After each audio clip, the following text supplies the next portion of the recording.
There's a saying in Kano that says, when the wind blows from the Miller Road residence, the whole of northern Nigeria catches cold. That tells you that whatever happens politically or whatever goes on in the government house in Kano State affects the whole of northern Nigeria. If that is the case, that same wind appears to have blown Rabiu Musa Kwankwaso right out of the NNPP into the ADC. So the question on everyone's lips is the whole of northern Nigeria going to be infected with the ADC syndrome or ADC disease? Is ADC going to spread like a virus in northern Nigeria? Is this movement or realignment a strategic retreat by the Grand Commander of the Red Cap movement? Or is Rabiu Musa Kwankwaso finally running out of political ammunition? Is this him accepting that he's becoming less influential? Or is this him only losing the battle in order to win the war? I'm Chika, and I'm your host for today. Welcome to the Raginghotmic, the home of the uncomfortable truth and the community of the Raging Radiance. If you're enjoying my podcast, smash the like button, share, subscribe, and then drop your comments. Now let's go. You can't talk about Kwankwaso moving to the ADC without talking about January 2026. That is when his protege, the current governor, not just his protege, his son-in-law, the current governor of Kano State, Abba Yusuf, did the unthinkable and joined the ADC. So what did that do to Kwankwaso? For NNPP did not just lose a governor or a member. They lost the state treasury, the authority, and the power of incumbency associated with that position. So that weakened the NNPP. Hence, the NNPP became a divided house, fighting against itself. So you have to think about how good Kwankwaso is in northern politics. Kwankwaso is a man that claims he has a PhD. That tells you he's an elite. That is what he tells us. He has a PhD. How many politicians can boast of having a PhD? Yet, his pattern of politics is a grassroots politics. In Nigeria, people play politics in different ways.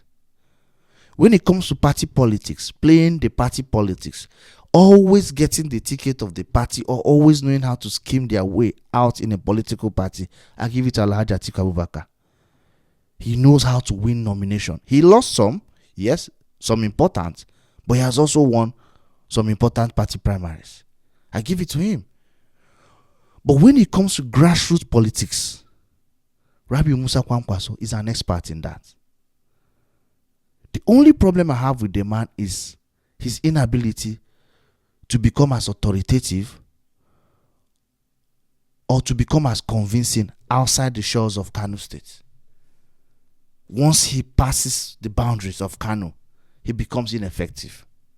But when it comes to Kano politics, I give it to Rabiu Musa Kwankwaso.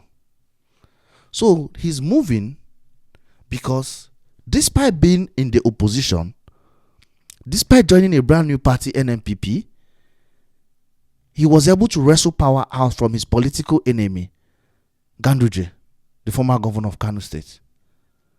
You know how difficult it is to win an incumbent. Kwankwaso defeated an incumbent. And if you don't know, Ganduje was Kwankwaso's protege. He even worked with Kwankwaso right when Kwankwaso was in Abuja as a minister. He was Kwankwaso's deputy governor. Yes. Kwankwaso installed him or appointed him because in Nigeria, I don't know if there's any election at all. But he turned against Kwankwaso when he became the governor. And as if that was not enough, Kwankwaso defeated him in his backyard, despite his power of incumbency, and put his son, Rabiu Yusuf, as the governor. Yet, his son betrayed him. I don't like Godfatherism in Nigerian politics, so I'm not supporting Kwankwaso. I'm just reporting what happened. So now again, can he do it again? Joining ADC or joining forces or realigning with the opposition, does he still have ammunition to repeat the same thing he did Not only did he defeat Ganduje as an incumbent, he also defeated Malam Ibrahim Shekarau, who tried to install his protege. But Kwankwaso defeated him because Kwankwaso was a one-term governor of Kano State, went to Abuja and became Minister of Defense, then came back and took his position right after Shekarau completed his second tenure. So he defeated two incumbents. One man. That is to tell you how big he is in Kano State, or how he's celebrated in Kano State. So my talking points are: number one, Kwankwaso still controls the Kwankwasiyya movement. That's a very big movement. The red cap isn't just fashion. It represents political identity. Not just political, it also represents social identity and religious identity. Because those set of people, not just politics, they live a certain lifestyle.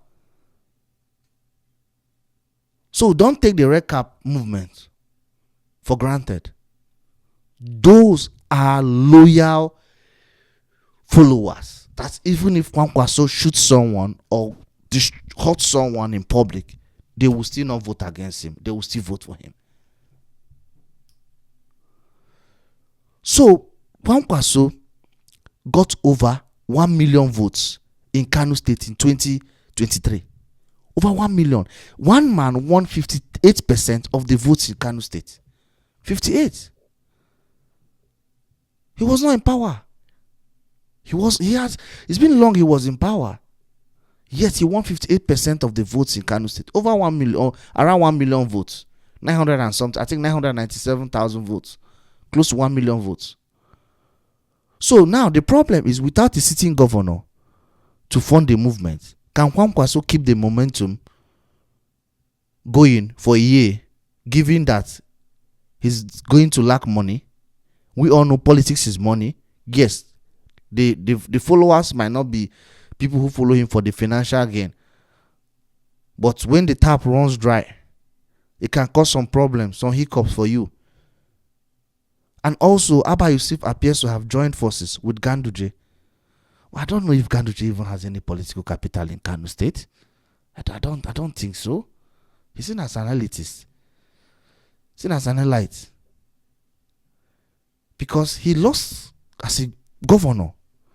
He's been so politically damaged. He had the issue with the dollar, where the video of him counting dollars was there. He went as the APC chairman. He was disgraced out of office, asked to resign. So I think he's a political lightweight in Kano politics. He's not a match for Kwankwaso. He's not even a match.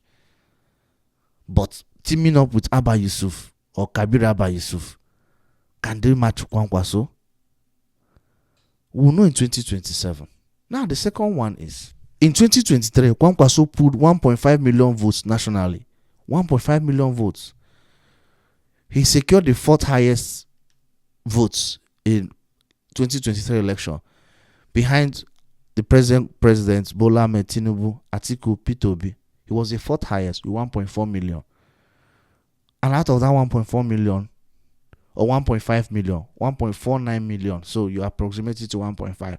Out of that, 997,000 votes came from Kano. That is representing 68% of his votes in Kano State. So he's just a Kano politician.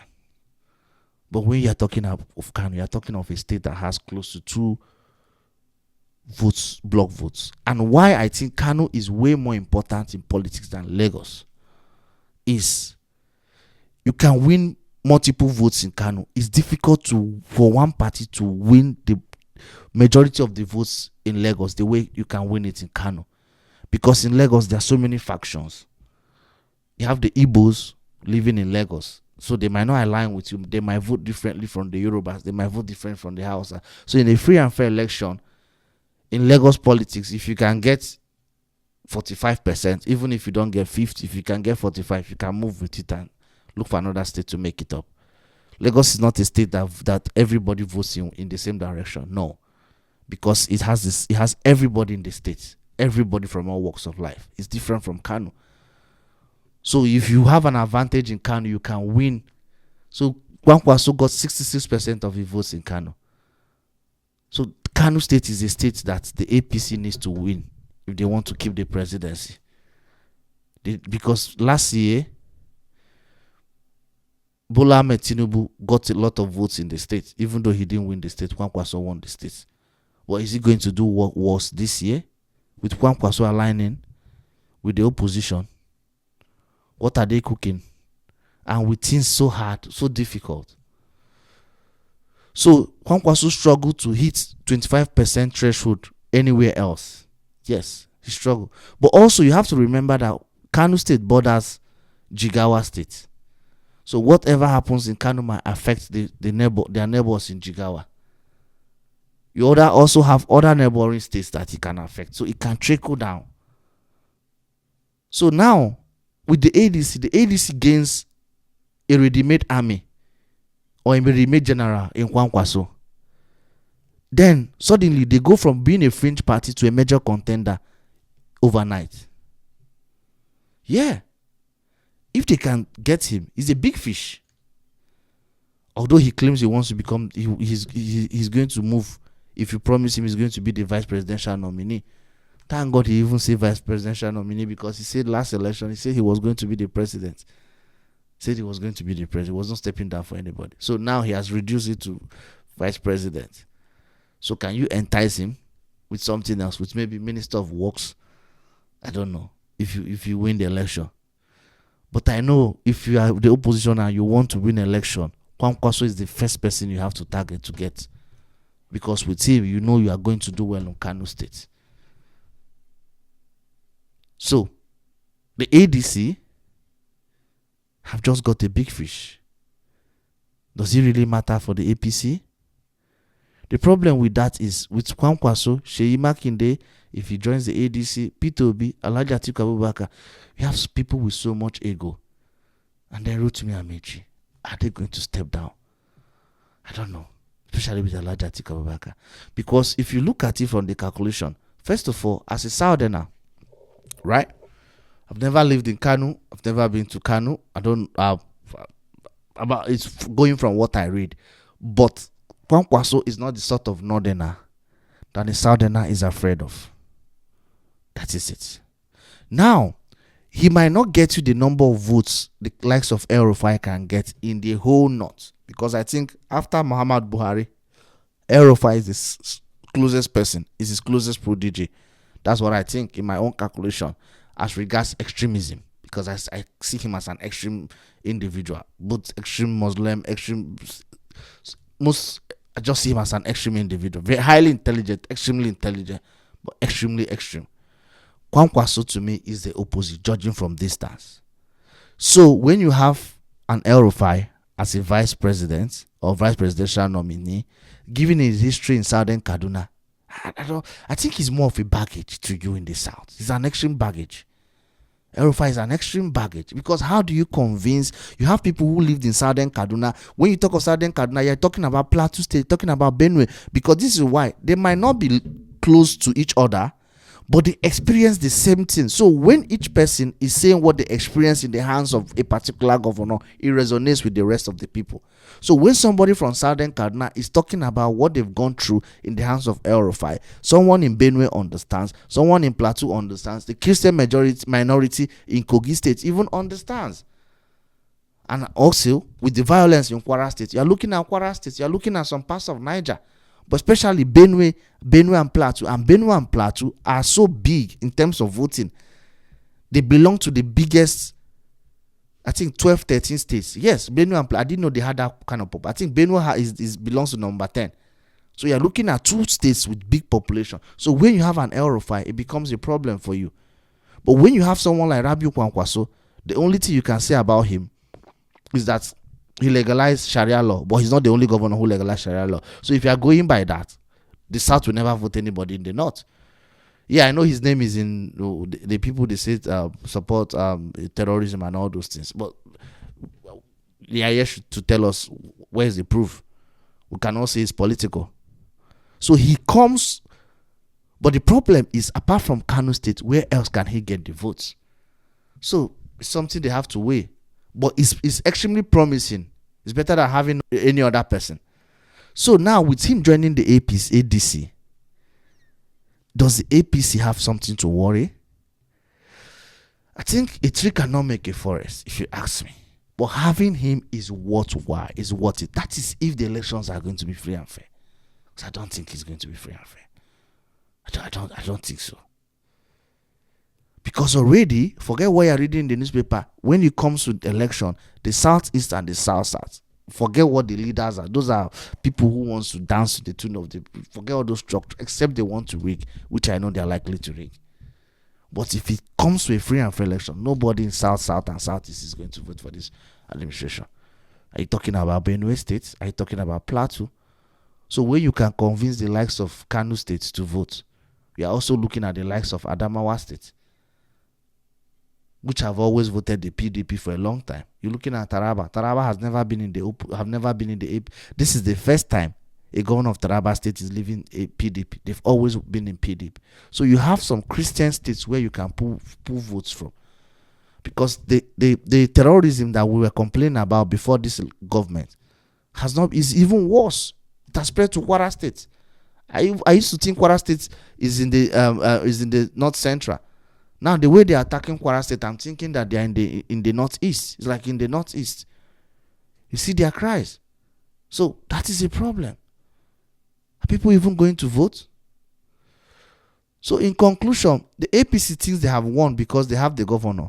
But they forget that in 2023, Kano people voted for the man and not the party. Yes, for Kwankwaso. However, moving to a fourth party in 10 years smells more like desperation. Yeah, fourth party in 10 years. But Nigerian politicians, they move. This is, if they don't move on principles. The $1 million question is this Rabiu Musa Kwankwaso the kingmaker, or is he just a king without a kingdom? One thing is for sure, and that is Raging Radiance will be watching. Yes, we'll be watching. We'll keep an eye. I'm Chika, and this is Raginghotmic. Peace. Bye.